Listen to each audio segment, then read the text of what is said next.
need to provide some very brief context so the story makes sense. I go to a public university in California. It's part of the UC system. Some UCs like UCLA and Berkeley and Santa Barbara are much bigger, while others like mine are much smaller. Most of the big ones have their own version of what's known as a dedicated tour day, where all the incoming students go to that respective campus to tour it. But really, it's just an excuse for all the current students to throw crazy all-day parties. Berkeley's is called Cal Day, and Santa Barbara's is called Deltopia, just to give a few examples. Now, my campus is about a 2.5-hour drive from Santa Barbara, but it's sometimes customary for students from other campuses to make the drive to bigger schools for that one day. I've never really been one to party like that, so it was never something I did. But a few months ago, I realized it was my senior year and I'd never get the chance to go again. So when they asked me if I wanted to come with them to Santa Barbara's Deltopia, I decided to say screw it and just went. We drove down that Friday afternoon, the day before all the major festivities. The car was completely packed out. Hunter was driving, and the other friends joining us were Damon, Benjamin, and Armand. We're all above 6 feet tall, so the journey was painfully cramped, but it went by quickly with some good conversation and music. Once we got to Isla Vista, we spent the better part of an hour looking for parking with no luck. I'm not exaggerating about the parking situation. That's how popular Deltopia is. Just as we were about to give up, Hunter activated his charm and convinced a sorority girl to let us park in her designated spot. We all got a good chuckle out of that. So everything was going according to plan. Hunter's sister is a junior at UCSB, and she agreed to let us all crash on the floor of her apartment. That might sound a little ratchet to some, but during Deltopia, having a place to sleep is practically a golden ticket. Her and all of her roommates were super chill, so we decided to party with them that night, even though Deltopia technically didn't start until the next morning. There's one more thing I have to mention.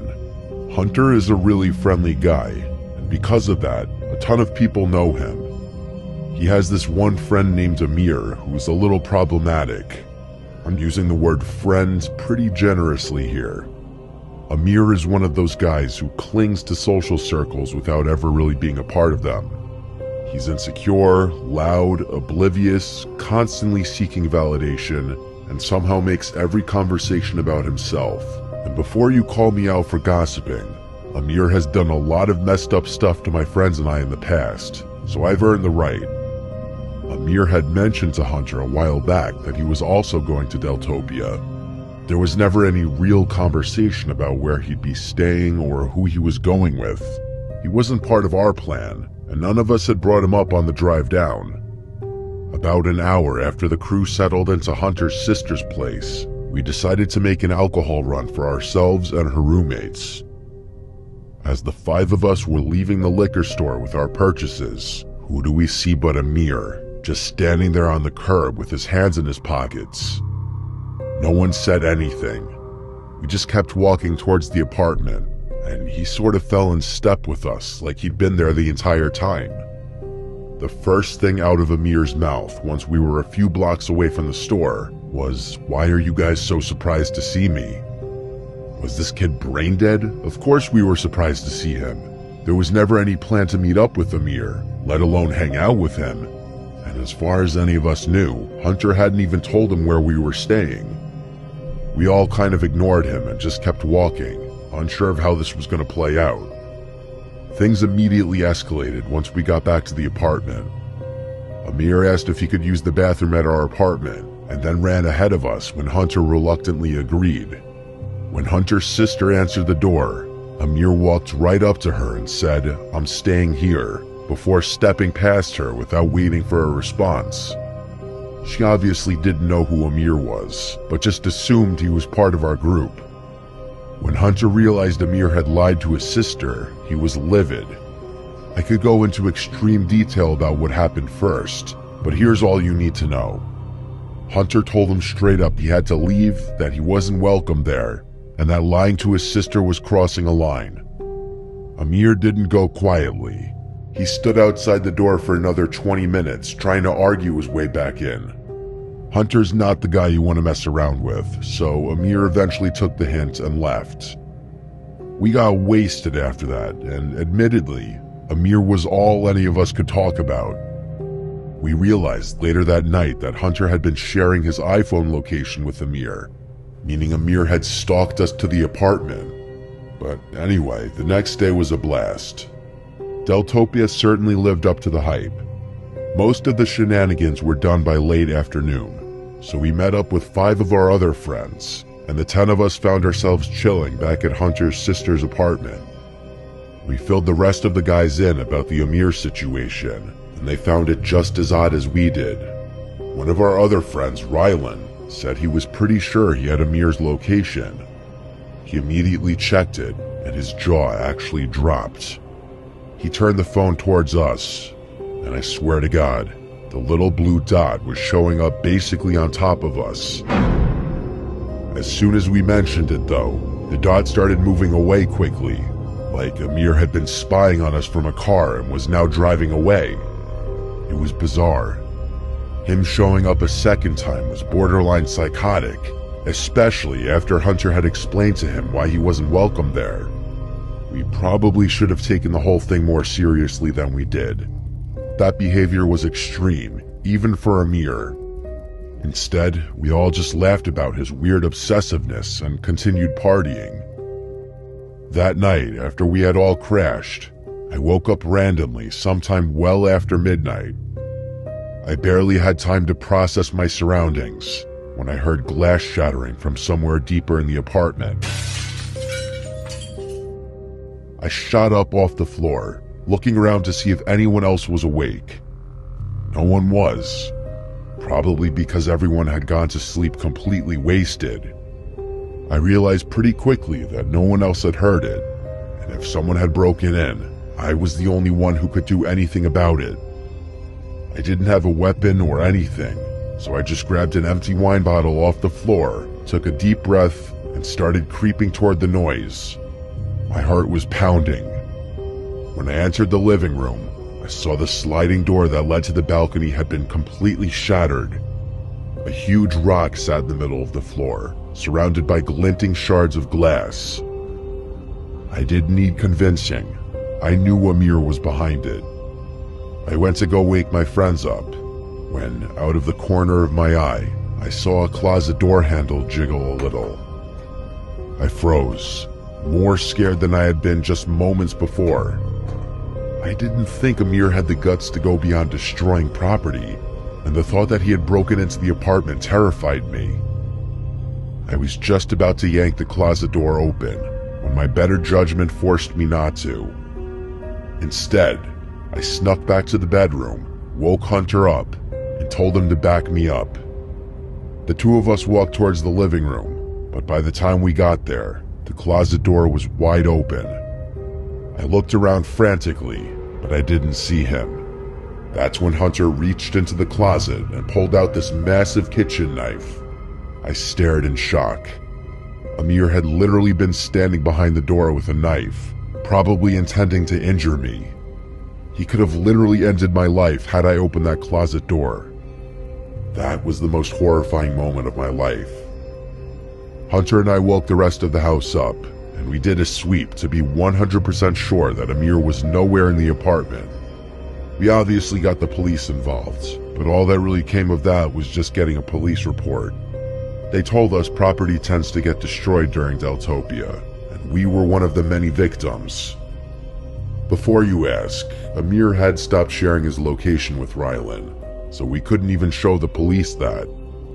We had to leave the next morning. Hunter was freaked out about leaving his sister and her roommates there, especially knowing that Amir had managed to sneak in there once already. Before we got in the car, he pulled out his phone and typed out this massive paragraph to Amir. I'm not going to air it out here, but you can guess what was said. The message never delivered though. Amir had already blocked him. We all pulled out our phones and realized we had all been blocked too. Over the next few weeks, none of us heard from him. It was like he had fallen off the map completely. I still can't wrap my head around all of this. As aggressive as Amir often pretends to be, he doesn't have a history of violence. In fact, I've always thought of him as a little passive. He knows where all of us live, so I'm still worried, even while writing this out, that he's gonna do something drastic. I'll send an update should something happen.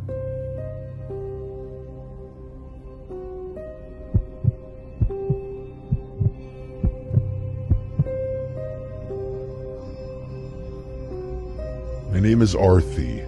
This happened a pretty long time ago, but I'd say I still remember about 90% of the details vividly.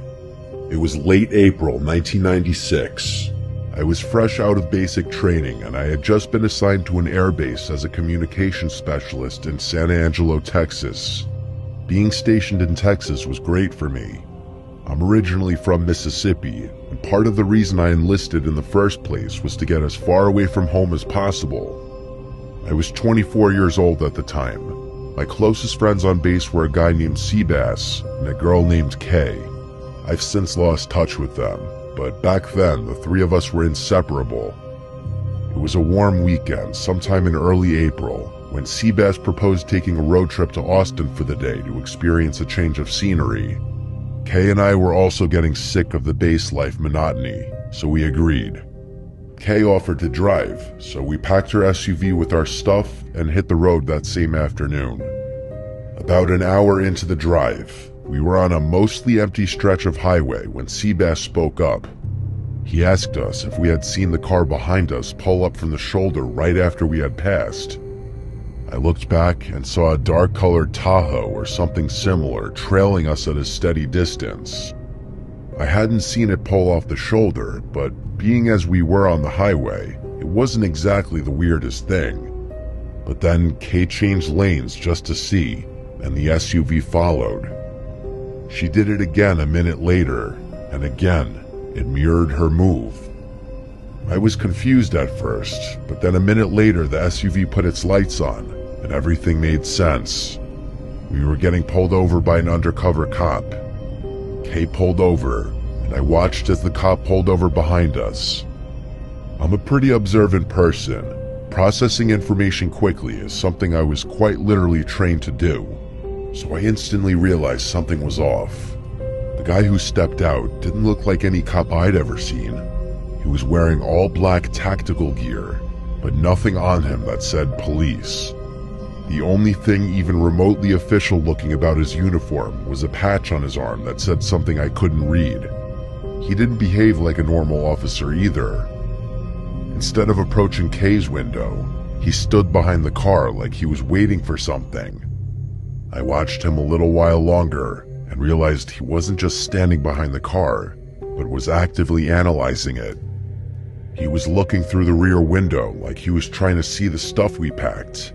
He was also checking out Kay's bumper stickers and her license plate. Seabass and Kay eventually caught on to the officer's strange behavior too, and Seabass rolled his window down before asking the officer if there was a problem. Instead of responding, the officer swiftly walked up to Kay's window and asked for her license and registration. Kay reluctantly gave it to him. He walked back to his vehicle and didn't return for a really long time. The three of us started whispering about how strange this whole encounter was getting, but we weren't sure what to do. After what felt like forever, the guy finally exited his car again, only this time, 2 other men stepped out with him. I could feel my heartbeat ticking up, so I did some focused breathing to keep calm. The original officer walked back up to Kay's window and asked her if her father was in the army or something. Kay asked for clarification, and the officer mentioned the US military bumper sticker on the back of her car. Kay laughed and said that she was the one in the military, then turned to Seabass and I and said, them too. The moment Kay mentioned we were all in the military, I noticed a shift. The guy at her window didn't say anything right away, but his body language stiffened. He glanced back at the other 2 men, who were still standing near the rear of the SUV, and then he glanced back at Kay. There was a weird silence for a second, and then he just told Kay that he was letting her off with a warning and to drive more slowly. He handed back Kay's license and turned around without another word. The three of them got back in the car, and before Kay could even start her engine, the Tahoe pulled off and sped away. The three of us were dumbfounded. Seabass couldn't stop talking about how those guys weren't real officers. They would have done something shady had we all been civilians. There really wasn't much more we could do, so Kay just got back on the highway. Austin was actually a really good time, and by the time we got back to base, we had all but forgotten about the stop. It wasn't until about a week later that I was reminded of it. I was sitting in the rec room watching the local news with Seabass when a story came on that made me freeze up. Apparently, a man and woman had been found dead in a ditch along a stretch of highway just outside of San Angelo. According to the reporter, the victims had been robbed and murdered, and investigators believe they were dumped there the night before. What really got me, though, was the next part. The vehicle found abandoned near the scene was a black Tahoe. Police confirmed it had been reported stolen months earlier, several states away. Seabass and I instantly went to find Kay, and the three of us agreed we had to tell the police about what we had seen. We told the police everything, and part of me felt a surge of guilt for not telling them sooner. Even to this day, I still think about how Kay's bumper sticker may have saved our lives that day. I can't help but think about how easily it could have been us in that ditch had we not been military.